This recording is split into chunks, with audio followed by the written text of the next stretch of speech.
राधे राधे दोस्तों। तो आज मैं आपको कार्तिक पूर्णिमा की कथा के बारे में बताऊंगी। कार्तिक पूर्णिमा कार्तिक महीने का अंतिम दिन माना जाता है। जितना महत्वपूर्ण कार्तिक पूर्णिमा का पर्व होता है, उतना ही खास उससे जुड़ी हुई पौराणिक कथा भी है। इस कथा का उल्लेख शिव पुराण में मिलता है। तो चलिए इस पावन कथा के बारे में विस्तार से जानते हैं। एक बार की बात है, तारकासुर के 3 पुत्र थे, तारकाक्ष, कमलाक्ष और विंध्योन्माली। जब भगवान शिव के पुत्र कार्तिकेय ने तारकासुर का वध कर दिया तो उसके तीनों पुत्रों को बहुत दुख हुआ। क्रोधित होकर उन्होंने देवता से प्रतिशोध लेने के लिए ब्रह्मा जी की तपस्या करने का निर्णय लिया।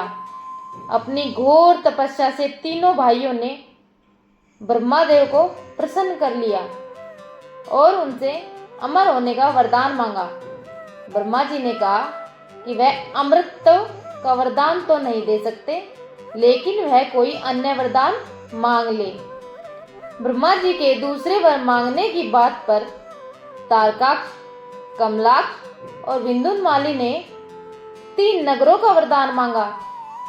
साथ ही उन्होंने कहा कि हे ब्रह्मदेव, आप हमारे लिए ऐसे 3 नगरों का निर्माण करवाएं जिनमें हम तीनों अलग अलग बैठकर पूरी पृथ्वी का आकाश मार्ग से 1000 साल तक भ्रमण कर सके। इसके बाद जब हम तीनों 1000 साल बाद जिस स्थान पर मिले, उसी समय हमारे तीनों नगर मिलकर एक होकर त्रिपुरा कहलाए। तीनों ने खूब विचार कर ब्रह्मा जी से वरदान मांगा। हे प्रभु, हमारे पास कोई दृढ़ दुर्ग नहीं है जिसमें शत्रु न प्रवेश कर सके। आप हमें ऐसा कोई सुरक्षित 3 पुरों का निर्माण कर दीजिए। उसमें धन संपत्ति के सुखदायक सभी साधनों के अतिरिक्त अस्त्र शस्त्र भी सभी सामग्रियां उपलब्ध हो और जो किसी से भी ध्वस्त न हो पाए।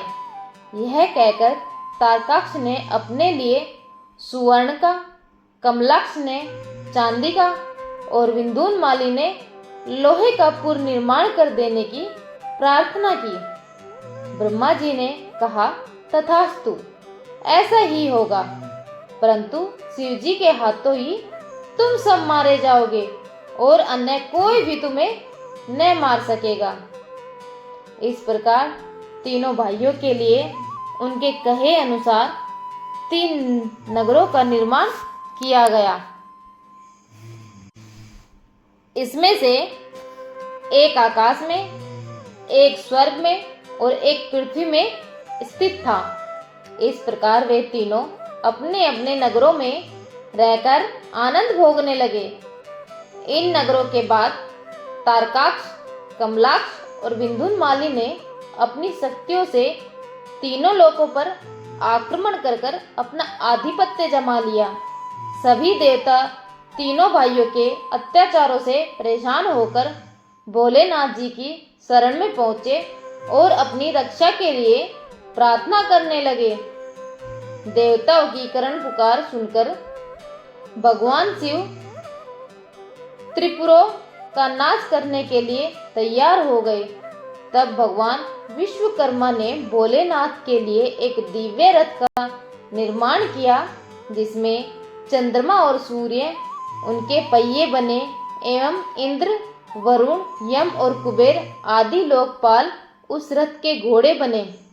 हिमालय धनुष बने, वही शेषनाग उनकी प्रत्यंचा बने। यही नहीं, स्वयं भगवान विष्णु बाण तथा अग्निदेव उनकी नोक बने। उस दिव्य रथ पर सवार होकर भोलेनाथ त्रिपुरों का नाश करने चल दिए, लेकिन असुर निर्भय थे।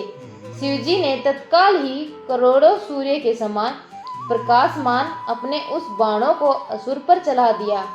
उन दिव्य और विनाशकारी बाणों ने उड़कर त्रिपुरवासियों का वध कर दिया। देवताओं के देखते देखते चारों ओर से समुद्र द्वारा घिरे हुए दैत्यों के तीनों नगर ध्वस्त होकर भूमि पर गिर पड़े।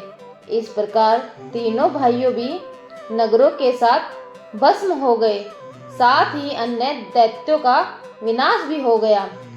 त्रिपुरों का नाश होते ही सभी देवता भोलेनाथ की जय जयकार करने लगे और उसी समय सभी देवी देवताओं द्वारा भोलेनाथ को त्रिपुर का अंत करने वाले त्रिपुरारी के नाम से पुकारे जाने लगा। यह युद्ध कार्तिक पूर्णिमा के दिन ही हुआ था। माना जाता है तभी से इस दिन शिव जी की पूजा अर्चना करने की परंपरा शुरू हो गई। यह थी कार्तिक पूर्णिमा की पौराणिक कथा। अगर आपको यह कथा पसंद आई हो तो मेरे चैनल को सब्सक्राइब और वीडियो को लाइक कर देना और कमेंट में ओम नमः शिवाय जरूर लिखना। राधे राधे।